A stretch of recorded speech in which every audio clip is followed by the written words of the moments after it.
Welcome to genius central school Davangere and Genius Techno School Iretogleri. So now we'll discuss about class 6th subject English, unit number 1, Prose, the lighthouse. In this lighthouse we have do some preparatory activities. So first discuss in a page what are some of the useful inventions made by scientists. How useful are these inventions? ಅಂದರೆ ಇತ್ತೀಚೆಗೆ scientist ಏನೇನು inventions ಮಾಡಿದ್ದಾರೆ, ಏನೇನು ಕಂಡುಹಿಡಿದಾರೆ ಅದ್ರ ಬಗ್ಗೆ ನೀವು discuss ಮಾಡಬೇಕು. ಅಷ್ಟೇ ಅಲ್ಲ, ಆ ಇನ್ವೆನ್ಷನ್ಸ್ ಏನು ಯೂಸ್ಫುಲ್ ಆಗಿದೆ ನಮಗೆ ಅದನ್ನು ಕೂಡ ನೀವು ಡಿಸ್ಕಸ್ ಮಾಡಬೇಕು.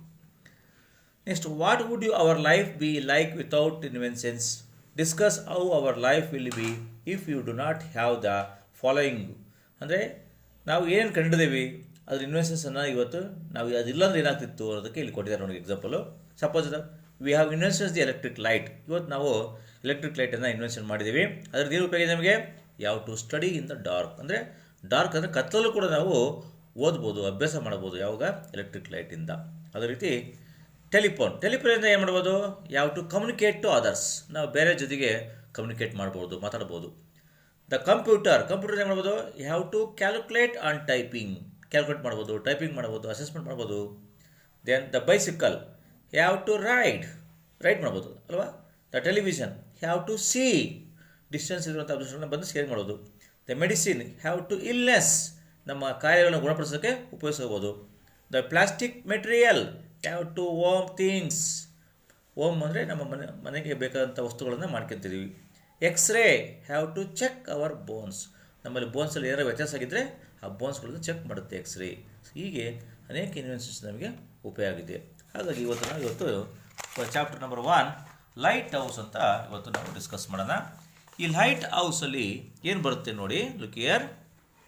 Now let us read the lesson on the invention and uses of the light house. ಇವತ್ತು ನಾವು ಏನು ಮಾಡೋಣ, ಲೆಸನ್ಸನ್ನು ಮಾಡೋಣ. ಯಾವ್ಯಾವ ಲೆಸನ್ಸ್ ಇರೋದು? ಪಾಠ 1 ನೋಡಿ, ಲೈಟ್ ಹೌಸ್ ಅಂತ ಒಂದು ನಿಮಗೆ ಇಂಗ್ಲೀಷ್ ಚಾಪ್ಟರ್ ಇದೆ. ಅದರಲ್ಲಿ ಅದನ್ನು ಫಸ್ಟ್ ನಾನು ಓದ್ಕೊಂತ ಹೋಗ್ತೀನಿ ನೋಡಿ.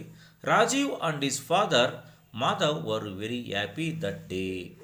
ಸೊ ರಾಜೀವ್ ಅನ್ನೋನು ಮತ್ತು ಅವನ ಫಾದರು ಮಾಧವ ಅಂತ. ರಾಜೀವನ ಮಗ ಯಾರಪ್ಪ? ರಾಜೀವ್ ಅನ್ನೋದು ಮಗ. ಫಾದರ್ ಯಾರಪ್ಪ? ಮಾಧವ್. ಇಬ್ಬರು ಕೂಡ ಏನು ಮಾಡ್ತಿದ್ರು? Happy that day. ಅವ್ರು ತುಂಬ ಸಂತೋಷದಿಂದ ಇದ್ದರು. ಯಾಕೆ? Rajeev was especially thrilled because his father would take him out in the visit to the lighthouse. ಅಂದರೆ ರಾಜೀವ್ ರಾಜೀವ್ ಅನ್ನೋ ಮಗ ಅವನು ಯಾಕೆ ಅವತ್ತು ತುಂಬ ಥ್ರಿಲ್ ಆಗಿದ್ದ ಅಂದರೆ because his father would take him out in the visit to the lighthouse. ಇವತ್ತು ಅವರಪ್ಪ ಲೈಟ್ ಹೌಸ್ ತೋರಿಸೋದಕ್ಕೆ ಹೊರಗಡೆ ಕರ್ಕೊಂಡು ಹೋಗ್ತಾರ ಅಂತ ಅನ್ನೋದಕ್ಕೋಸ್ಕರ ಅವನು ತುಂಬ ಥ್ರಿಲ್ ಆಗಿದ್ದ. They started out in the evening by 5 PM. ಅವತ್ತು 5 ಗಂಟೆಗೆ ಅವರು ಸ್ಟಾರ್ಟ್ ಮಾಡಿದ್ರು ಹೊರ ಹೋಗೋದಕ್ಕೆ. And reached the sure by 6 PM. 5 ಗಂಟೆಗೆ ಮನೆ ಬಿಟ್ಟರು, 6 ಗಂಟೆಗೆ ಶೋರ್ ಅಂದ್ರೆ ಏನು? Shore means it is land next to the sea. ಅಂದರೆ ಸಮುದ್ರದ ದಡ. ಕನ್ನಡ ಯಂತ್ರಪ್ಪ ಶೋರ್ಗೆ ಸಮುದ್ರದ ದಡ. ಆ ಸಮುದ್ರದ ದಡಕ್ಕೆ ಅವರು 6 ಗಂಟೆಗೆ ಬಂದು ತಲುಪ್ತಾರೆ. Madhav pointed out to the lighthouse in the distance. ಬಂದ ತಕ್ಷಣ ಅವರಪ್ಪ ಮಾಧವ್, ಅವರ ಪ್ರಶ್ನೆಯಪ್ಪ ಮಾಧವ್ ಏನು ಮಾಡಿದ? ಆ ಲೈಟ್ ಹೌಸ್ ಇರೋದನ್ನು, ದೂರದಲ್ಲಿ ಕಾಣ್ತಿರೋ ಲೈಟ್ ಹೌಸನ್ನು ಮಗುಗೆ ತೋರಿಸಿದ. It was a tall strong building in the shape of tower with powerful lights at the top. Lighthouse ಹೆಂಗಿತ್ತಪ್ಪ? ತುಂಬ ಟಾಲ್ ಆಗಿತ್ತು. ಟಾಲ್ ಅಂದ್ರೇನು? ತುಂಬ ಎತ್ತರದಾಗಿತ್ತು. ಸ್ಟ್ರಾಂಗ್, ತುಂಬ ಗಟ್ಟಿಯಾಗಿ ಕಟ್ಟಿದ್ರು. ಶೇಪ್ ಆಫ್ ಎ ಟವರ್ ಥರ ಇತ್ತು. ಟವರ್ ಅಂದರೆ ಗೊತ್ತಿರಬೇಕಲ್ಲ ನಿಮಗೆ. ಟವರ್ ಥರ ಶೇಪಲ್ಲಿತ್ತು. ಮತ್ತು ಪವರ್ಫುಲ್ ಲೈಟ್ಸ್. ಅಷ್ಟೇ ಅಲ್ಲ, ತುದಿಯಲ್ಲಿ ಲೈಟ್ಸ್ ಇತ್ತು. ಇಲ್ಲಿ ಕಾಣುತ್ತೆ ನೋಡಿ, ಇಲ್ಲಿ ನೋಡಿ ಕಾಣುತ್ತೆ. ಈ ಥರ ಎತ್ತರವಾಗಿತ್ತು, ಪವರ್ಫುಲ್ ಆಗಿತ್ತು, ತುಂಬ ಟಾಲ್ ಆಗಿತ್ತು, ಸ್ಟ್ರಾಂಗ್ ಆಗಿತ್ತು. ಮತ್ತು ಶೇಪ್ ಹೆಂಗಿತ್ತಪ್ಪ? ಟವರ್ ಥರ ಇತ್ತು. ಮತ್ತು ಪವರ್ಫುಲ್ ಲೈಟು ಟಾಪಲ್ಲಿತ್ತು. ಇಲ್ಲಿದೆ ಅಲ್ವಾ. ಇದಕ್ಕೆ ಲೈಟ್ ಹೌಸ್ ಅಂತ ಕರೀತಾರೆ. ಏನು ಕರೀತಾರೆ? Lighthouse. Understand? Rajeev asked his father.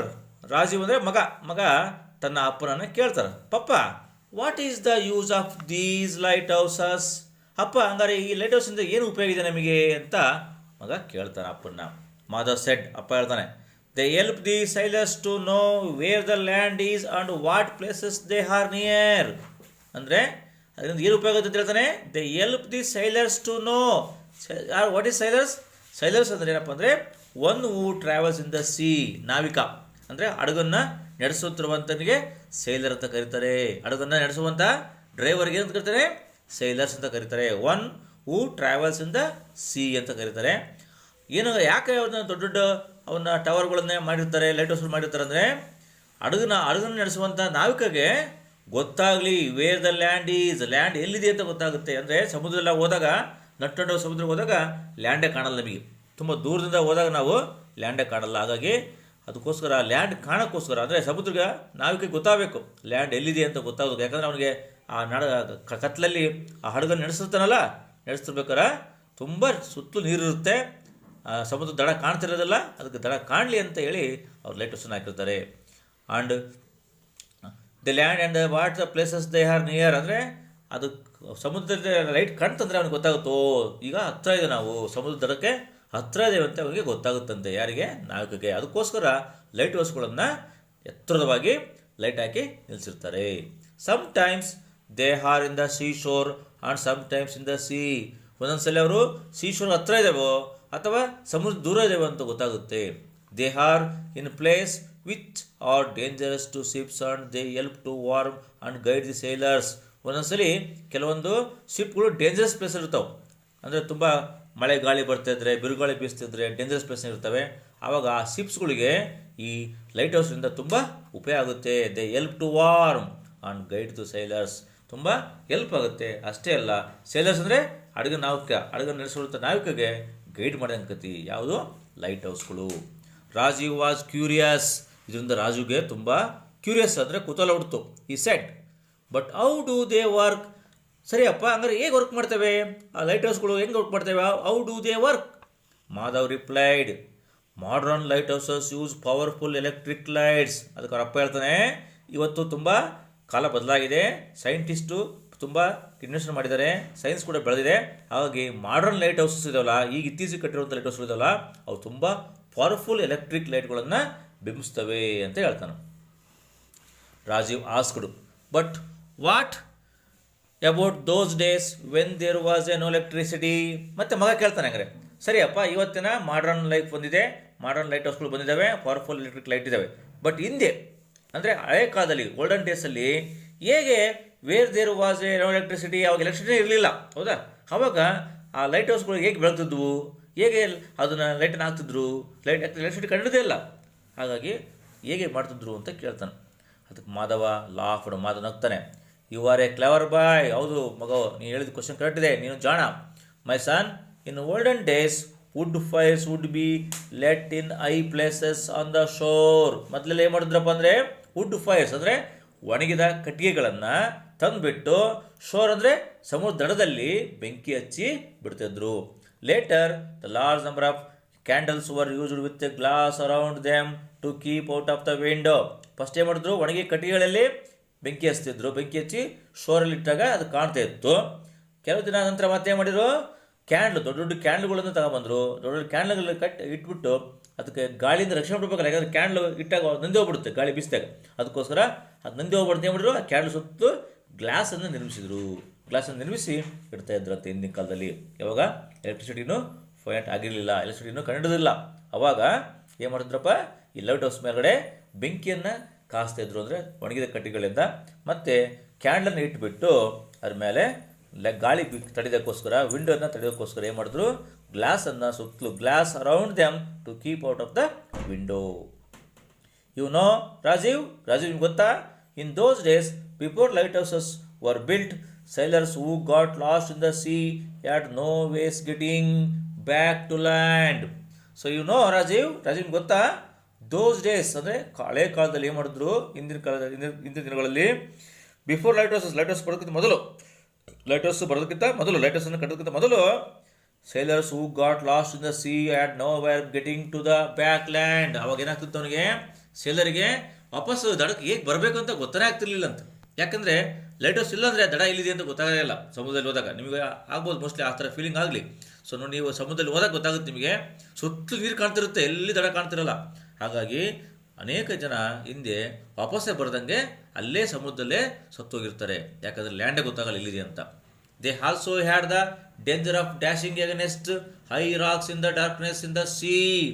ಅವಾಗ ಏನು ಮಾಡ್ತದೆ, ಸಮುದ್ರದಲ್ಲಿ ಅವ್ರಿಗೆ ಎಲ್ಲಿದೆ ಅಂತ ಗೊತ್ತಾಗಲಿದಾಗ ಒಂದ್ಸಲ ಏನಾಗುತ್ತೆ, ಡೇಂಜರಸ್ ಆಫ್ ಡ್ಯಾಶಿಂಗ್ ಅಂದರೆ ಏನಾಗುತ್ತೆ, ಯಾವುದೋ ಒಂದು ಬಂಡೆಗಲ್ಲಿಗೆ ಹೋಗಿ ಗುದ್ದು ಬಿಡ್ತಾರೆ ಅದನ್ನ ಶಿಪ್ಪನ್ನು, ಅಥವಾ ಅಟ್ಯಾಕ್ ಆಗುತ್ತೆ. ರಾಕ್ಸ್ ಅಂದ್ರೆ ಏನಪ್ಪ, ಕಲ್ಲಿನ ದೊಡ್ಡ ದೊಡ್ಡ ಇವು ರಾಕ್ಸ್ಗಳು, ಅವಕ್ಕೆ ಹೋಗಿ ಆ ಶಿಪ್ಪನ್ನು ಡಿಕ್ಕಿ ಹೊಡಿಸ್ತಿದ್ರು. ಯಾಕಂದರೆ ಡಾರ್ಕ್ನೆಸ್ಸಲ್ಲಿ ಅವ್ರಿಗೆ ಗೊತ್ತಾಗ್ತಿರ್ಲಿಲ್ಲ, ಕತ್ಲರಿಂದ ಅವ್ರಿಗೆ ಗೊತ್ತಾಗ್ತಿರಲಿಲ್ಲ. Unable to see the which was a safe place to land ಬರೋದಕ್ಕೆ, ಅದು ಲ್ಯಾಂಡ್ ಕಡೆಗೆ ಬರೋದಕ್ಕೆ ಯಾವುದು ಸೇಫ್ ಪ್ಲೇಸ್ ಅಂತ ಅವ್ರಿಗೆ ಗೊತ್ತೇ ಆಗ್ತಿರ್ಲಿಲ್ಲ. ಆಗ ಈ ಕತ್ಲಲ್ಲಿ ಏನು ಮಾಡಿದ್ರು, ಆ ಹಡಗನ್ನು ದೊಡ್ಡ ದೊಡ್ಡ ಕಲ್ಲಿನ ಬಂಡೆಗಳಿಗೆ ಡಿಕ್ಕಿ ಹೊಡೆದ್ಬಿಟ್ಟಿದ್ದು. These lighthouses guided them to safety. But ಇವತ್ತೇನಾಗಿದೆ, ಈ ಲೈಟ್ ಹೌಸಸ್ ಬಂದ್ಬಿಟ್ಟು ನಮಗೆ ತುಂಬ ಸಹಾಯ ಆಗಿದೆ, ಗೈಡ್ ಮಾಡಿದ್ದಾವೆ ಅಲ್ವಾ. ನೆಕ್ಸ್ಟ್ ರಾಜೀವ್ ವಾಸ್ಗಳು, papa when was the first lighthouse built? ಅಂದರೆ ಮೊದಲು ಲೈಟ್ ಹೌಸನ್ನು ಕಟ್ಟಿದ್ದು ಯಾವಾಗ?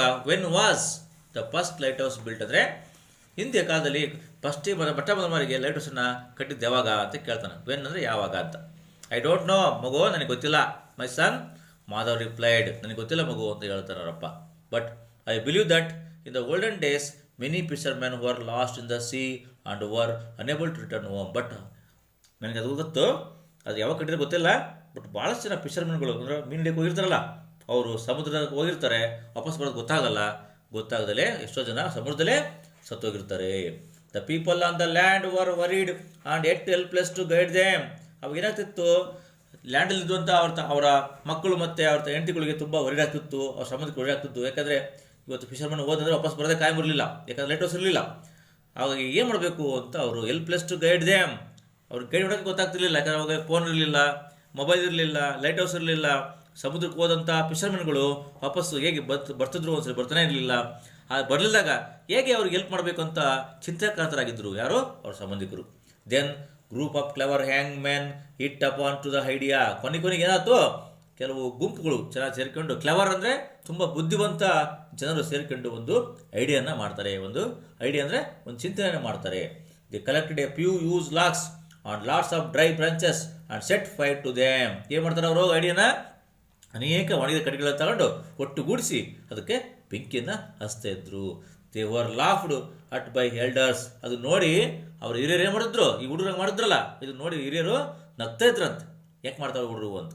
But they continue to keep the fire burning. But ಆ ಬರ್ನಿಂಗನ್ನು ಕಂಟಿನ್ಯೂ ಆಗಬೇಕಲ್ಲ, ಅದು ಸುಮ್ಮನೆ ಹಚ್ಕಾಯ್ಬಿಟ್ರೆ ಬೇಗ ಆಗೋಗ್ಬಿಡುತ್ತೆ. But continue to keep the burning, ಆ ಬರ್ನಿಂಗ್ ಆಗ್ತಿರೋದು ಅಂದರೆ ಬ್ರಾಂಚಸ್ಗೆ ಹಾಕಿರುವಂಥ ಬೆಂಕಿ ಕಂಟಿನ್ಯೂ ಆಗಬೇಕಂದ್ರೆ ಏನು ಮಾಡಬೇಕು? ಕಂಟಿನ್ಯೂಗೆ ಬೆಂಕಿನ ಹಚ್ತಾನೆ ಇರಬೇಕಾಗಿತ್ತು. In the early hours of the next morning the fisherman side home. ಅವಾಗ ಏನಾಗ್ತಿತ್ತು, ಅವ್ರು ಬೆಂಕಿ ಹಾಕೋದ್ರಿಂದ ಅದು ನೋಡ್ಕೊಂಡು ಆ ಫಿಷರ್ಮನ್ಗಳು ನೈಟು ಸುರಕ್ಷಿತವಾಗಿ ಸಮುದ್ರ ದಡಕ್ಕೆ ಬರ್ತಾ ಇದ್ರು. They said that they had been guided from the land and saved the only because of the light off this fire. ಆ ಫೈರಿಂದ ಏನಾಗ್ತಿತ್ತು, ಅವೆಲ್ಲ ಫಿಷರ್ಮನ್ಗಳಿಗೆ, ಸೇಲರ್ಸ್ಗಳಿಗೆ ಗೈಡ್ ಮಾಡ್ತಾ ಇತ್ತು. Which they had been from A distance. ತುಂಬ ದೂರ ಇರ್ತಾರೆ ಅವರು. ಆ ತುಂಬ ದೂರದಿಂದ ಬಂದಂಥ ಸೇಲರ್ಸ್ಗಳಿಗೆ ಸಮುದ್ರ ದಡಕ್ಕೆ ಹೇಗೆ ಬರಬೇಕು ಅನ್ನೋದನ್ನು ಇದು ನೋಡಿ ಅವರು ಕಲ್ತ್ಕೊತಿದ್ರು. ರಾಜೀವ್ ಎಕ್ಸ್ಕ್ಲೈಮ್, ರಾಜೀವ್ಗೆ ತುಂಬ ಆಶ್ಚರ್ಯ ಆಯಿತು. How clever of the women. ಅವರ ಆ ಕ್ಲೆವರ್ ಜನ ಇದ್ರಲ್ಲ, ಜನ ಅಂತ ಅವ್ರು ಎಷ್ಟು ಚೆನ್ನಾಗಿದ್ರು. ಮಾಧವ್ ಸೆಡ್, ಯಾಸ್ ನಾವು shall we go after you your favourite ice cream. ಅವು ಮಗುವೆ ಅವ್ರು ತುಂಬ ಜಾಣರಾಗಿದ್ದರು. ಹಾಗಾಗಿ ಅವ್ರ ಲೈಟರ್ಸನ್ನು ಒಂದು ಹಂತವಾಗಿ ನಿಲ್ಸ್ಕೊಂತ ಬಂದರು. ಇವತ್ತು ನನಗೆ ಟೈಮ್ ಆಯ್ತು, ಹೋಗೋಣವಾ ನಿನ್ನ ಫೇವ್ರೇಟ್ ಐಸ್ ಕ್ರೀಮ್ ತಿಂದು ಮನೆಗೆ ಹೋಗೋಣ. ರಾಜೀವ್ ಸೆಡ್, ಓ ಎಸ್ ಪಪ್ಪ, ಥ್ಯಾಂಕ್ ಯು, ಹೋಗಿ ಐಸ್ ಕ್ರೀಮ್ ತಿಂದು ಮನೆಗೆ ಹೋಗೋಣ ಅಂತ ಮಗ ತಿಳಿಸಿದ. ಇದರಿಂದ ಏನಾಗ್ತಿತ್ತು, ಲೈಟ್ ಹೌಸ್ ಎಷ್ಟು ಉಪಯೋಗ ಅನ್ನೋದನ್ನು ನಮಗೆ ಉಪಯೋಗ ಆಯಿತು. ಅಂದರೆ ಹಡಗಿನಲ್ಲಿ ಹೋಗ್ತಿರುವಂಥವರಿಗೆ ಲೈಟ್ ಹೌಸ್ ತುಂಬ ಉಪಯೋಗ ಆಗುತ್ತೆ ಅಂತ ಇದ್ರ ನಮಗೆ ಕಲ್ತ್ಕೊಂಡಾಯಿತು. Okay, thank you.